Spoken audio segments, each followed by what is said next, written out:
영적으로 캄캄했던 시대에 그 공통점이 있는 것을 보게 됩니다.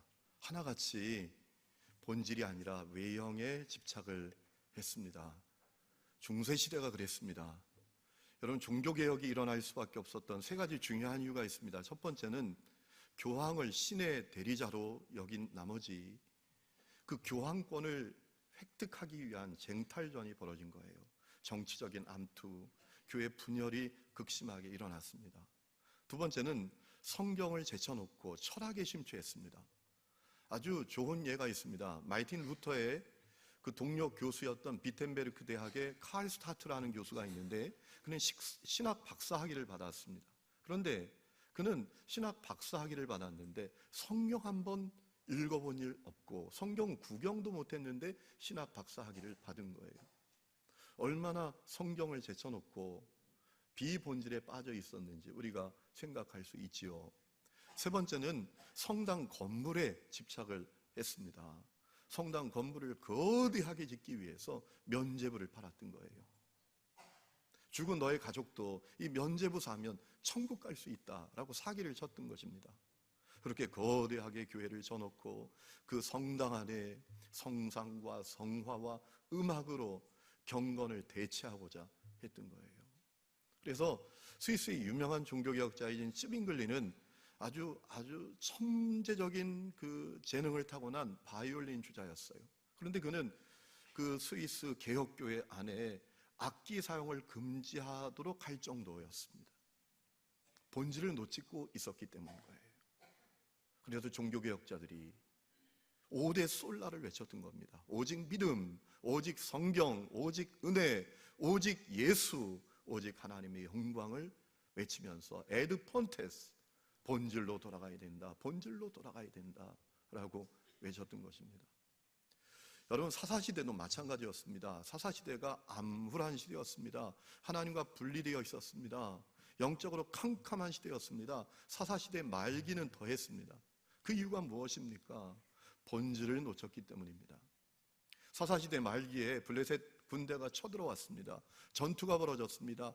비참하게 패배했습니다. 4,000명의 사람들이 죽임을 당했습니다. 왜 우리가 패배했는가? 우리에게 법궤가 없구나 싶어서 법궤를, 실로에 있는 법궤를 모셔왔어요. 자기들에게 법궤가 없기 때문에 진 줄 알았습니다. 실로에 있는 법궤를 모셔왔는데, 그리고 전투가 벌어졌는데 더 처참하게 패배한 거예요. 3만 명의 군사들이 죽임을 당하고 법궤마저 뺏기고, 그리고 그 당시 제사장이었던 흠리와 비느하스 제사장도 죽임을 당하고 말았습니다. 왜 그랬을까요? 다른 이유 아닙니다. 본질을 놓쳤던 거예요. 본질은 어떤 것입니까? 법궤가 본질이 아니에요. 하나님을 경외하고 하나님을 두려워하고 그분과 친밀한 관계 가운데 살고 그분 안에서 행하고 그분을 사랑하고 순종하고 하나님을 사랑하고 사람을 사랑하면서 사는 것, 그것이 본질이었는데 그 본질을 놓치고 법궤에 있으면 승리할 줄 알았던 거예요. 여러분, 법궤는 나무 상자에 불과했어요. 아무것도 아닙니다. 외형에 불과했어요. 다윗이 그것을 알았죠. 역대상 28장에 보면 다윗이 이 법궤를 뭐라고 표현하는가 하면 하나님의 발판이라고 했어요. 하나님의 발판일 뿐이에요. 그런데 이 사사시대 이스라엘 백성들은 본질은 놓치고 법궤 외형에 집착하다가 비참해지고 만 거예요. 그래서 하나님의 영광이 떠난 거죠. 여러분, 이 사사시대가 얼마나 암울한 시대였는지 이 죽은 비느하스 제사장 부인 얘기를 통해서 우리가 분명히 알 수 있습니다. 여러분, 이스라엘이 블레셋에게 또 패배하고 하나님의 법궤도 뺏기고 자기 남편도 죽었다는 얘기를 비느하스 제사장 부인이 듣고 고통스러워합니다. 그녀가 임신하고 있었는데 난산을 하게 됩니다. 아이를 낳고 죽어가게 됩니다. 그때 괴로워하는 그녀에게 주변에 있는 산파들이 격려합니다. 당신이 아들을 낳았다고, 당신이 아들을 낳았다고요. 그런데 그 비느하스 제사장 부인은 하나도 기뻐하지 않아요. 그러면서 유언을 남기는데 이런 유언을 남겨요. 내가 낳은 아이의 이름을 이가봇이라고 지어달라. 이가봇이라는 이름의 뜻은 영예가 없다, 불명예스럽다라는 거예요. 하나님의 영광이 떠났다는 거예요. 하나님의 영광이 이스라엘에서 떠났다는 거예요. 그래서 우리가 저 블레셋에게 패배하고 법궤도 뺏기고 내 남편도 죽었다라는 거죠.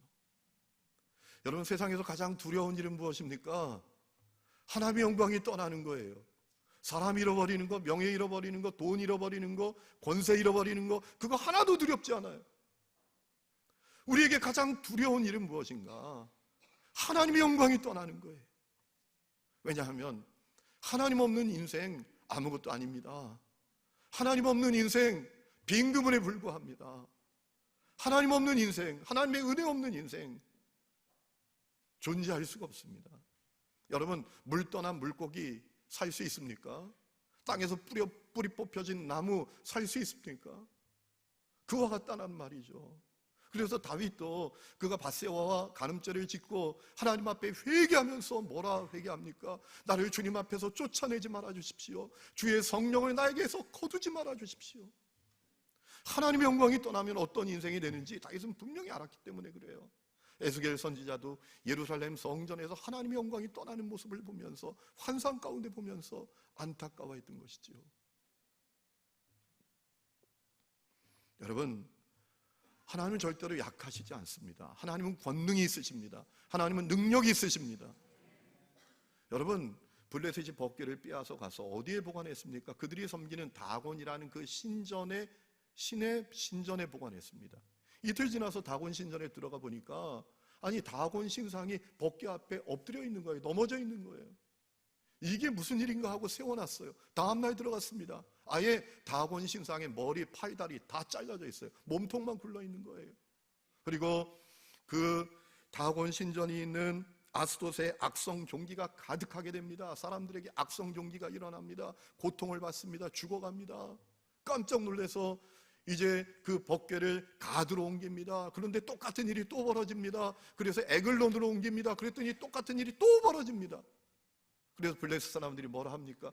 이제 우리가 이 법궤 때문에 죽겠다, 우리가 다 죽고 말겠다 싶어서 법궤를 돌려보내잖아요. 하나님 능력이 있으십니다. 하나님 권세가 있으십니다. 그런데 왜 이스라엘 성들이 그 하나님의 놀라운 능력과 권세를 누리지 못하고 비참한 지경이 됐을까요? 하나님의 영광이 떠났기 때문에, 그들이 본질을 놓쳤기 때문입니다. 하지만 하나님께서 그 이스라엘 성들을 끝까지 포기하지 않으세요. 그들을 통해서 이루시고자 하는 계획이 있었기 때문이죠. 범죄하고 타락한 온 세상을 구원하는 계획, 그것을 이스라엘 민족을 통해서 하나님이 이루고 싶으셨던 거예요. 그래서 아브라함을 부르셨잖아요. 그리고 그 아브라함의 후손들을 애국으로 보내서 큰 민족 되게 해서 가나안 땅으로 돌아오게 하셨던 거잖아요. 이스라엘 민족을 통해서 하나님께서 온 세상을 구원하는 계획을 가지셨기 때문에 그럼에도 불구하고 이 사사시대의 사람들을 포기하지 아니하십니다. 끝까지 포기하지 아니하시고 그들이 야, 이제 끝났다, 절망이다 라고 할 때에도 희망의 역사를 써 나가시는데 그 주인공이 바로 오늘 우리가 말씀 가운데 만나는 사무엘이라는 사람이에요. 여러분, 이스라엘 에브라임 지역에 엘가나라는 사람이 살았다고 했잖아요. 이 사람이 아주 신앙의 훈남입니다. 여러분, 사사시대가 사람들이 다 하나님 안 찾고 하나님과 분리되어서 그냥 자기 생각대로만 사는데 말이죠, 이 엘가나는 자기 식구들 다 데리고 실로 올라가서 예배하는 거예요. 엘가나는 뭔가 좀 다른 사람이었어. 저는 이 엘가나를 보면서 그렇구나, 그 아버지가 그 가정을 살리는 거구나. 아버지가 살아야 가정이 살고 아버지가 살아야 자녀가 사는 거예요. 왜 하나님께서 엘가나의 집안에 사무엘을 주셨을까?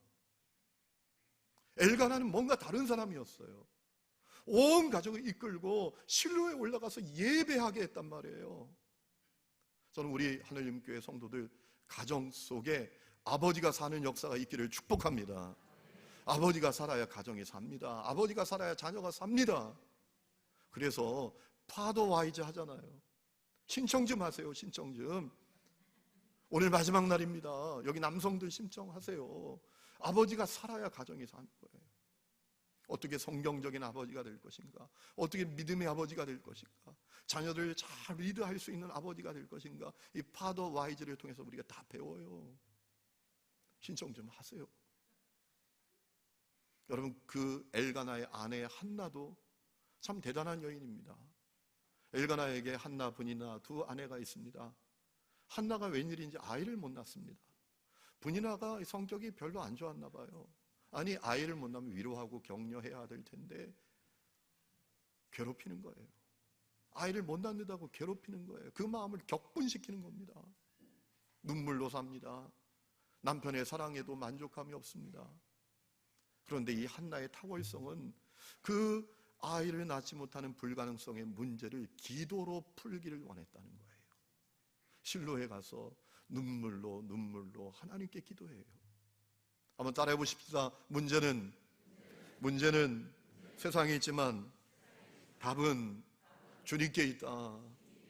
여러분, 이게 믿어져야 기도하지요. 이것이 믿어집니까? 문제가 세상에 얼마나 많습니까? 그런데 여러분, 그 답이 세상에 없어요. 사람에게도 없어요. 누구 경험에게도 없어요. 그 사람의 경험이지 내 경험은 아닙니다. 문제는 세상에 있지만 답은 주님께 있습니다. 그래서 기도해야 하는 거예요. 한나는 눈물로 기도합니다. 얼마나 간절히 기도하는지 엘리에게 오해를 받을 정도로 너 술 좀 끊어라. 술 좀 끊어라. 술 취해서 그러는 게 아니에요. 그러니 얼마나 그녀가 간절히 기도했다는 거예요. 그래서 얻은 아들이 사무엘입니다.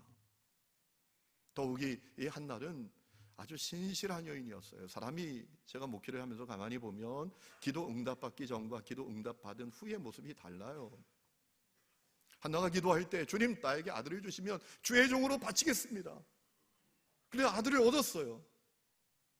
그러자 젖대자마자 그 아이를 실로에 올려보내요. 성소가 있는 곳으로 올려보내요. 여러분도 그와 같은 분들이 되시기를 축복합니다. 어려움이 오면 살려주세요, 살려주세요, 살려주시기만 하면, 살려주시면 끝이야. 그런 분들이 많아요. 여러분, 이 사무엘이 놀라운 아이로 성장을 합니다. 오늘 1절 말씀을 보니까 이런 말씀이 있습니다. 이 사사시대는 여호와의 말씀이 희귀하여 이상이 흔히 보이지 않았더라. 말씀이 희귀했다. 희귀하다라는 표현은 히브리어로 야카르라는 단어인데 귀중하다 이런 뜻이에요. 무슨 얘기인가 하면 하나님의 말씀이 천연 기념물과 같은 시대가 됐다라는 거예요. 타락한 시대가 되었기 때문에 하나님께서 더 이상 말씀하지 않으셨어요.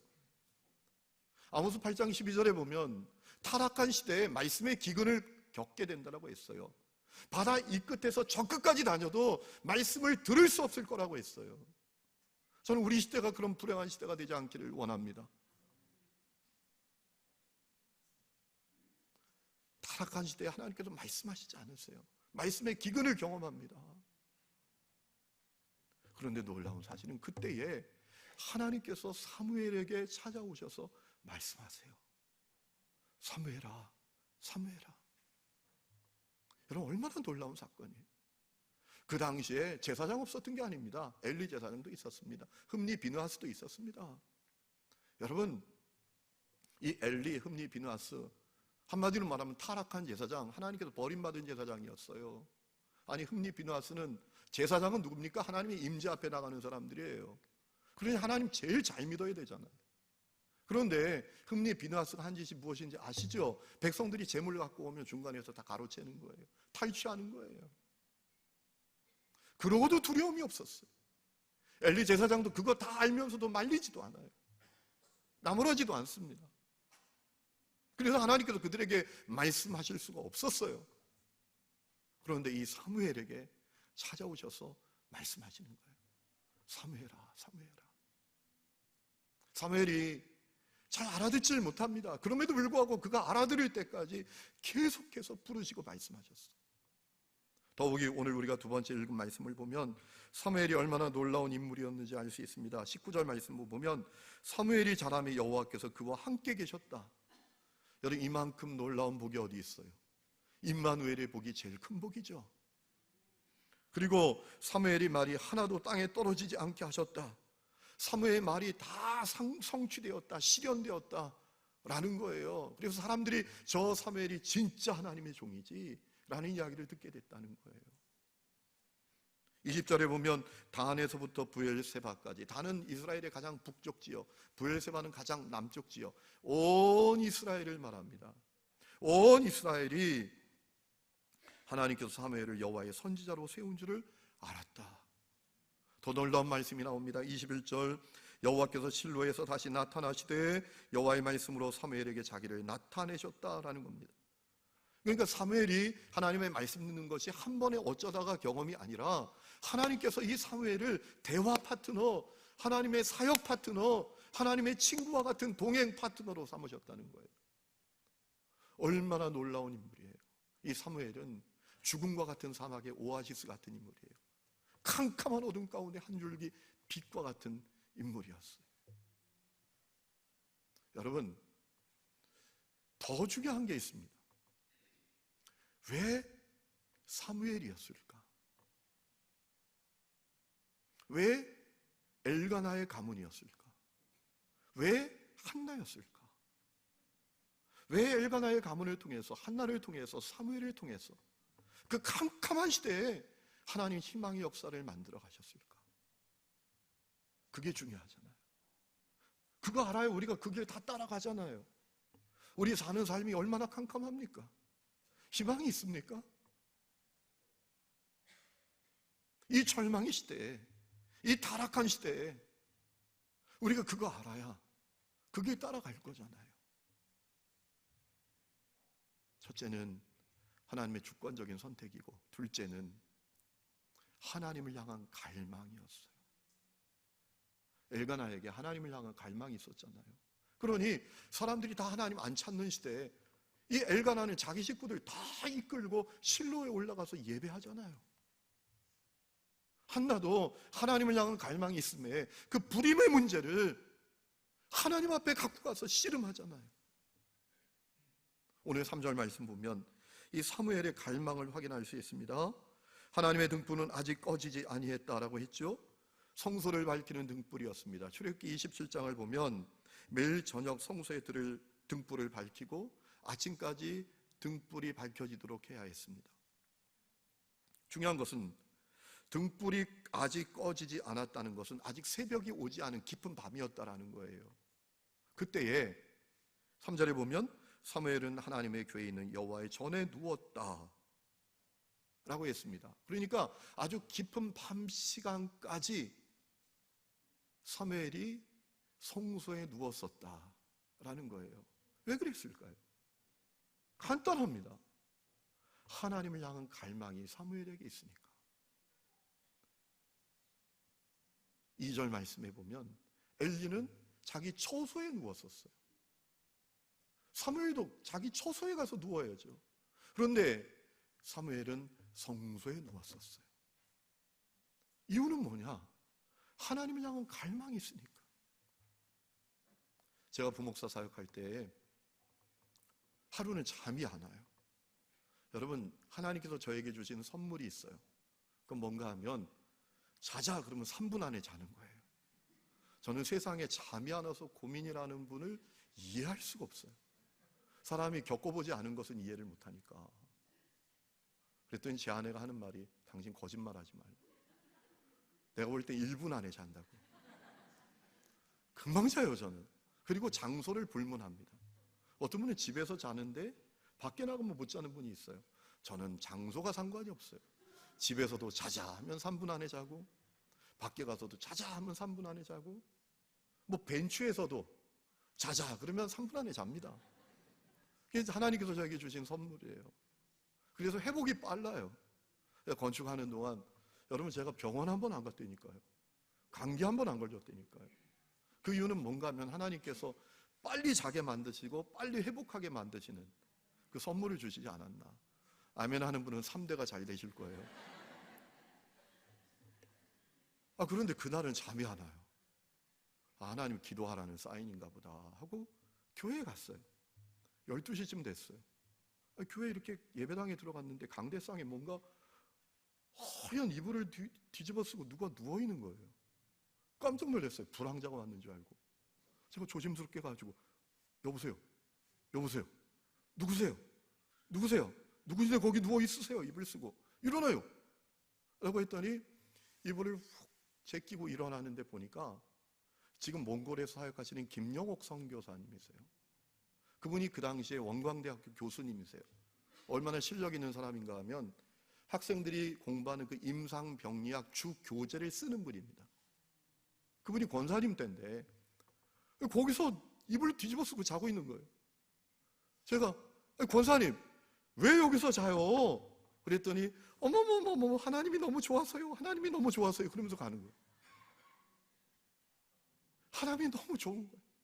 하나님을 갈망하는 거예요. 그리고 그 밤에 와서 아무도 없겠지, 목사님도 모르겠지 하고 강대상에 올라와서 이불 펴고 자는 거예요. 세상에. 하나님을 향한 갈망이 있으니까. 여러분, 사무엘이 하나님을 갈망하지 않으면 그 깊은 밤까지 성소에 있을 이유가 뭡니까? 여러분, 사무엘은 모태신앙이었어요. 기도 못해, 전도 못해, 신앙생활 제대로 못해 신앙이 아니라 날 때부터 모태신앙이었어요. 제가 만나는 대부분의 모태신앙이 어정쩡한 믿음을 갖고 있어요. 그런데 이 사무엘은 모태신앙이었음에도 불구하고 하나님을 향한 갈망이 있었어요. 그것을 하나님이 보셨던 것이죠. 여러분, 오늘 많은 사람들이 갈망을 갖고 삽니다. 코카콜라 사장 로버트 우드러프라는 사람이 했던 얘기가 있습니다. 나는 사람들의 혈관에 피가 아니라 코카콜라가 흐르기를 원한다. 그게 그의 갈망이었어요. 세계를 제패했잖아요. 그래서 스타벅스의 창업주 하워드 슐츠, 나는 세계 최대의 체인을 갖춘 커피 회사를 만들기를 원한다. 그래서 지금 세계에 그 스타벅스 매장이 12,000개가 넘는다요. 한국에 엄청나게 많아요. 유독. 여러분, 갈망이 역사를 만드는 거예요. 그런데 더 중요한 게 있어요. 갈망의 방향이 맞아야 돼요. 갈망의 방향이 잘못되면 큰일 납니다.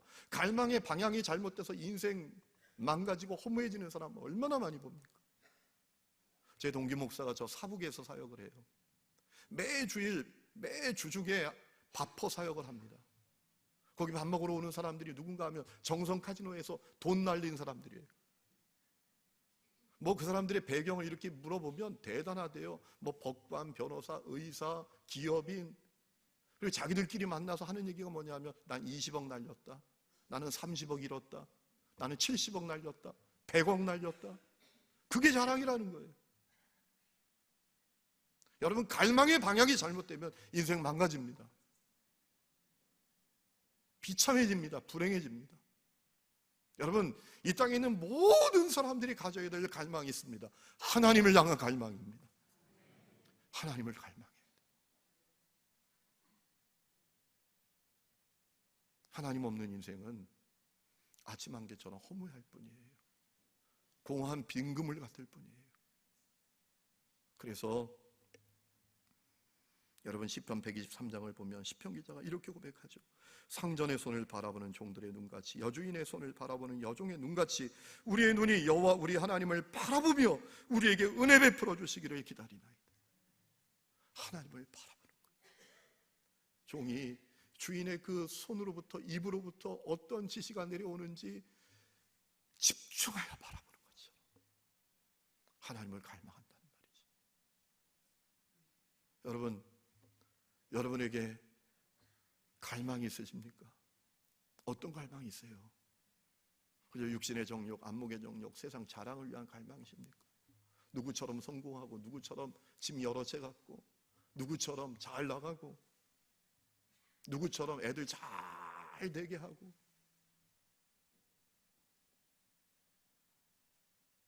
여러분에게 하나님을 향한 갈망이 있으십니까? 많은 사람들에게 하나님이 어쩌다 꺼내 쓰는 조미료 같아요. 내 인생을 감칠맛 나게 만드는 조미료. 많은 사람들에게 하나님이 진통제 같아요. 고통스러운 내 인생을 잠시라도 완화시키는 진통제. 여러분, 하나님 그런 분 아닙니다. 그분은 우리 전부십니다. 우리 존재의 근원이십니다. 이 하나님을 향한 갈망이 여러분에게 있으세요? 다윗이 시편 42장 이런 갈망을 표현했죠. 하나님이여 사슴이 시냇물을 찾기에 갈급한 것처럼 내 영혼이 주를 찾기에 갈급합니다. 내 영혼이 하나님 곧 살아계신 하나님을 갈망합니다 라고 했잖아요. 여러분, 갈망한다는 게 뭐죠? 사랑한다는 겁니다. 사랑이 갈망을 부르는 거예요. 갈망은 사랑한다는 겁니다. 여러분, 우리가 분명히 기억해야 할 것이 있습니다. 사랑은 반드시 표현된다는 겁니다. 표현되지 않은 사랑은 사랑이 아니라는 것입니다. 어떤 여자분이 그러더라고요. 자기 남편에게 맨날 날 사랑하냐고 했더니 남편이 하는 얘기가 야, 그걸 꼭 표현해야 하냐? 라고 하더래요. 성경을 갖다 놓고 하나님도 나를 사랑한다고 표현하셨는데 당신이 하나님보다 낫냐고 그랬더니 아무 말도 못했대요. 사랑은 표현되게 돼 있어요. 표현되지 않는 사랑은 사랑이 아닙니다. 그래서 사랑하면, 갈망하면 보이는 것조차도 달라집니다. 제 아내가 그래요. 여보, 건이가 군대 가니까 나 이상한 게 생겼어. 왜? 맹 군인만 눈에 띄어. 그게 제 아내만의 문제입니까? 모든 부모들의 문제예요. 내 자녀가 해군 가보세요. 해군만 눈에 띄어. 내 자녀가 공군 가보세요. 공군만 눈에 띈다고요. 근데 신기한 건 그 아이가 제대하면 그 많던 공군, 해군, 육군이 싹 사라집니다. 사랑이 그런 거예요. 필리핀 속담에 그런 속담이 있습니다. 하고 싶은 일은 방법이 보이고 하기 싫은 일은 핑계만 보인다. 바빠요, 못해요, 시간이 없어요. 다 핑계라는 거예요. 사랑하지 않는다는 거죠. 갈망하지 않는다는 겁니다. 여러분은 하나님을 갈망하기 때문에 어떻게 그 갈망과 사랑을 표현하십니까? 미국의 유명한 존 메가더가 목사님이 했던 얘기가 있습니다. 마음에서 우러나오는 순종과 헌신은 하나님을 사랑한다는 가장 명확한 증거다. 사랑하니까 순종하고 사랑하니까 헌신하게 돼 있다는 거죠. 여러분, 사실 우리가 드리는 예배, 이게 뭡니까? 하나님을 향한 갈망과 사랑의 표현이잖아요. 그렇죠? 그렇지 않으면 여기 나와 있을 이유가 없잖아요. 우리가 드리는 11조, 사람들이 11조에 대해서 이렇게 저렇게 논쟁하고 얘기하는 사람들도 많지만 여러분, 11조 왜 합니까? 하나님을 향한 사랑과 갈망의 표현이죠. 제가 깜짝 놀랄 때가 있습니다. 우리 성도들 가운데 이 젊은 집사님 가정인데도요, 이 월급 받으면 10원 단위까지 11조를 정확하게 하는 분이 있어요. 이번에 지난주에 명절 앞두고 주일 지킬 때 재정보고 받으면, 아니 이 명절 보너스를 받았는지 성과금을 받았는지 엄청 11조를 많이 하는데 10단위까지 정확하게 해요. 제가 보면서 야, 내가 평신도라면 이렇게 할 수 있었을까? 라는 도전이 될 정도예요. 여러분, 그렇게 하는 이유가 뭡니까? 하나님을 사랑하니까, 갈망하니까. 다 드리고 싶은 거죠. 내 인생 전부를 드리고 싶은 거죠.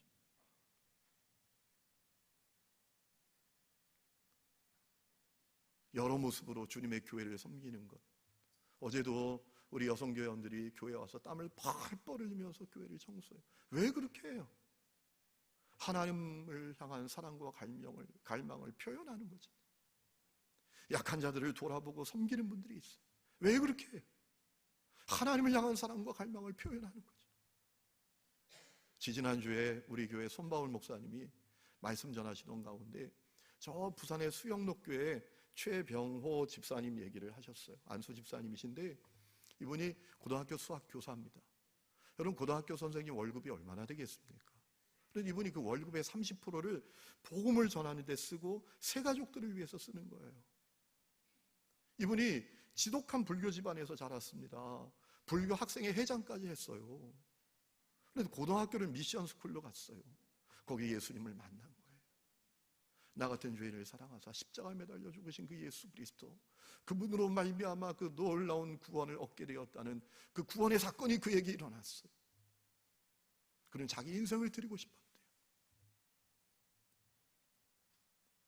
하나님을 향한 사랑과 갈망으로 그는 그 30% 재정, 그 월급의 30%를 전도하기 위해서, 또 새 가족들을 위해서 쓰는 거예요.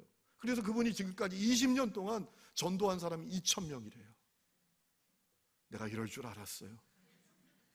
이렇게 안 놀랄 줄 알았어요. 여러분, 누가 시킨다고 그렇게 합니까? 누가 시켜서 했겠어요? 하나님을 향한 사랑과 갈망이 그 속에 가득했어요. 그렇게 표현했던 거예요. 제가 전에 사역하던 교회에 그 남건우 장로님 부인이신 김충성 권사님, 이분이요 매일 철야를 해요. 명절 때도 철야를 해요. 12시 정도 되면 교회에 오세요. 그리고 새벽 기도할 때까지 이 장의자에 앉아가지고 새벽을 깨우는 거예요. 철야기도 하는 거예요. 나라와 민족을 위해서, 고난받는 성도들 위해서, 아픈 성도들, 문제 있는 성도들, 그 지역을 위해서, 교회를 위해서 이분이 밤새 기도하는 거예요. 낮에는 자녀들, 손주들 보는 거예요. 손주들 다 맡겨놓고 출근하니까 걔네들 그냥 하루 종일 보다가 초저녁에 조금 쉬다가 와서 밤새도록 철야. 세상에 그런 힘이 어디서 나오는지. 제가 이렇게 밤에 철야를 하다가 그분을 보면서 참 재미있었어요. 얼마나 몸이 유연한지. 이렇게 장의자에 앉아서 기도하시잖아요. 그럼 졸리잖아요. 기도하다 보면 얼마나 졸려요. 그러니까 이분이 이렇게 몸이 넘어가요. 그런데 신기한 건 몸이 거의 이 땅바닥에 닿을 만하면 탁 일어나요. 그리고 또 이렇게 넘어가다가 닿을 만하면 또 탁 일어나요. 그러면서도 밤새 그 자리를 지키면서 기도해요. 누가 시켜서 합니까? 하나님을 향한 갈망이 그렇게 만드는 거죠. 여러분, 오늘 우리가 하나님께 구해야 될 은혜가 있습니다. 우리 속에 하나님을 향한 갈망으로 가득해지게 하여 주옵소서. 우리 속에 하나님을 향한 사랑으로 가득해지게 하여 주옵소서. 이것이 우리의 기도가 되어야 돼요. 여러분, 그렇게 기도해 본 적이 있으세요? 하나님, 내 안에 하나님을 향한 갈망이 가득하게 해주세요. 하나님, 내 안에 하나님을 향한 사랑이 가득하게 해주세요. 하나님께서 그를 보시고 그를 통해서 희망의 역사를 이루시는 거예요. 예수님께서 우리를 갈망하셨어요. 우리를 사랑하셨어요. 성육신하셨어요. 십자가에 매달린 대속제물이 되셨어요. 그리고 그분이 희망의 역사를 쓰셨어요. 그를 믿는 자마다 다 구원받게 하는 희망의 역사를 쓰셨어요. 사무엘은 하나님을 갈망했어요. 그를 통해서 하나님께서 희망의 역사를 어떻게 써가십니까? 사무엘이 다윗에게 기름 부어요. 그리고 그 기름 부음 받은 다윗의 후손으로 예수님이 이 땅에 오시고 그 예수님을 통해서 우리가 다 구원받는 길을 사무엘을 통해서 열어주셨단 말이에요.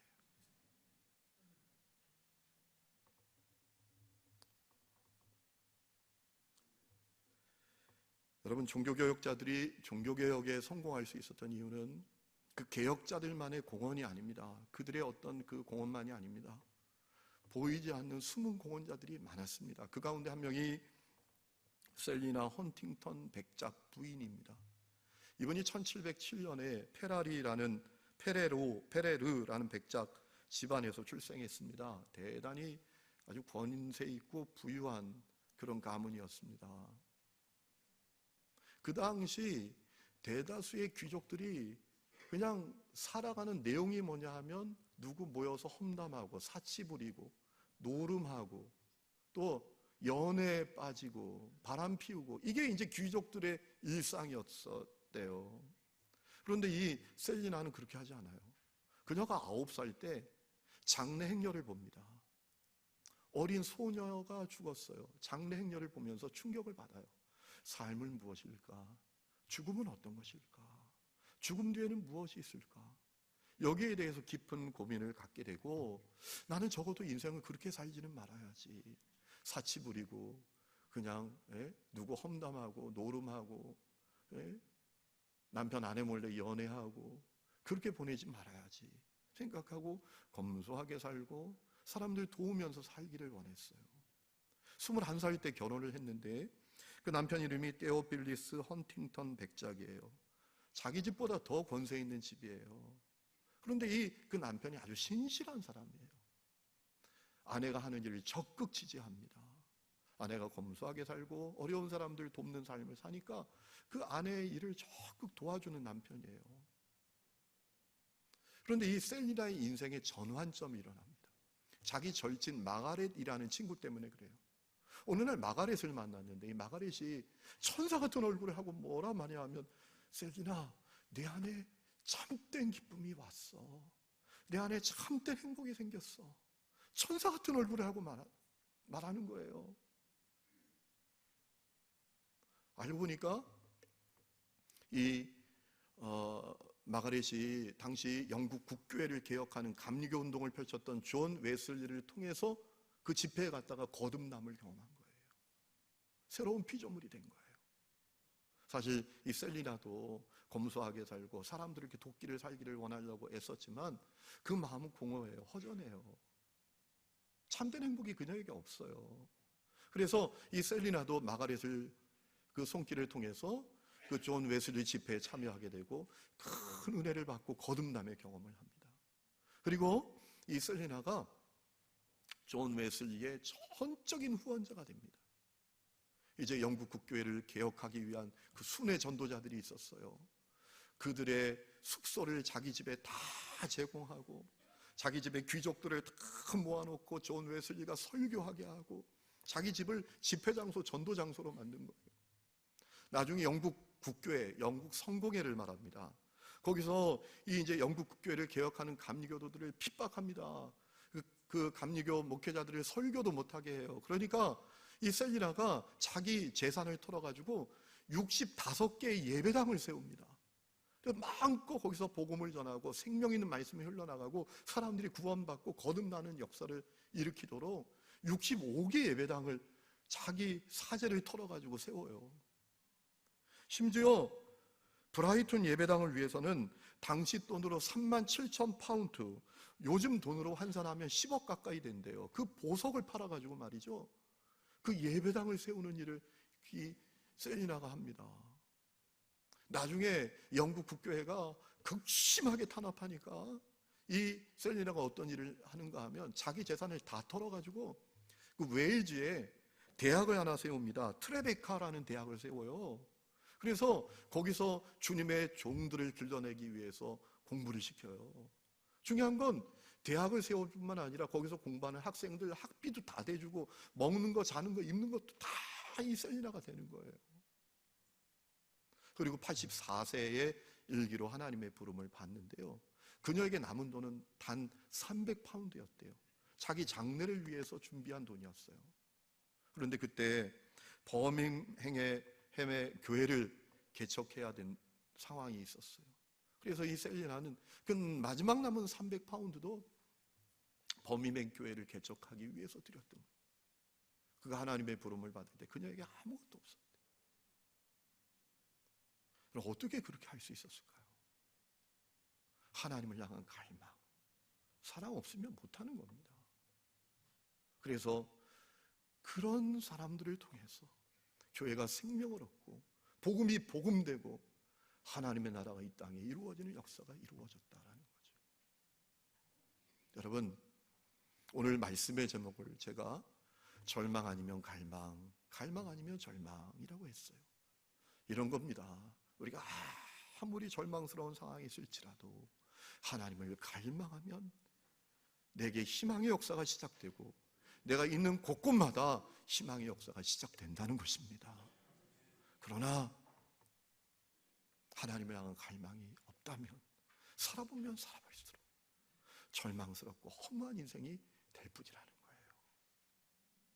그러므로 우리에게 하나님을 향한 갈망이 우리 속에 가득 차야 한다는 거예요. 저는 여러분 속에 하나님을 향한 갈망이 가득 찰 수 있기를 주의 이름으로 축원합니다. 그 갈망이 구체적인 사랑과 순종과 헌신의 모습으로 여러분의 삶의 자리에서 드러날 수 있기를 주의 이름으로 축원합니다.